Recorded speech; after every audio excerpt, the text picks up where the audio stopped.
Pas de mesures décidées par la France avant la réouverture des frontières pour les Chinois à partir du mois de janvier. Les ministres de la Santé de l'Union européenne n'ont pas réussi à se mettre d'accord. L'épidémie de Covid est pourtant hors de contrôle en Chine depuis plusieurs semaines, alors que toutes les barrières de la politique zéro Covid ont été levées par Pékin et alors que plusieurs pays ont décidé de tester tous les voyageurs chinois qui arrivent sur leur sol. Eh bien, en France, donc, certains élus s'interrogent sur l'absence de mesures prises par l'exécutif. Alexandre Chauveau.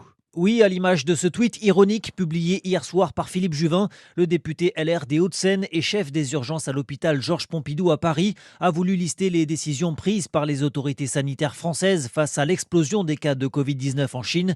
Philippe Juvin a simplement publié la photo d'une feuille blanche, manière d'insister sur l'absence, selon lui, de leçons tirées de la première vague de Covid venue de Chine il y a 3 ans. Je pense qu'il faut mettre en Europe des barrières, non pas pour empêcher les gens de voyager, mais simplement pour, quand ils entrent, savoir s'ils sont malades et quand ils sont malades, quel est le variant. Les États-Unis ont décidé il y a quelques jours, il faut que nous fassions pareil. Alors Bruno Retailleau, le patron des sénateurs LR, a lui réclamé à minima la même mesure prise par l'Italie, à savoir un test PCR pour tout voyageur venant de Chine. Emmanuel Macron a de son côté demandé mercredi à ses ministres de préparer des solutions pour faire face à la réouverture des frontières de la Chine.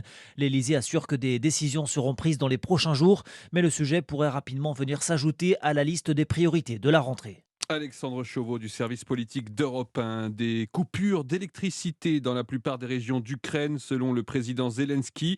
L'Ukraine qui a subi une nouvelle attaque de missiles russes hier matin. Les tirs ont visé principalement des structures énergétiques.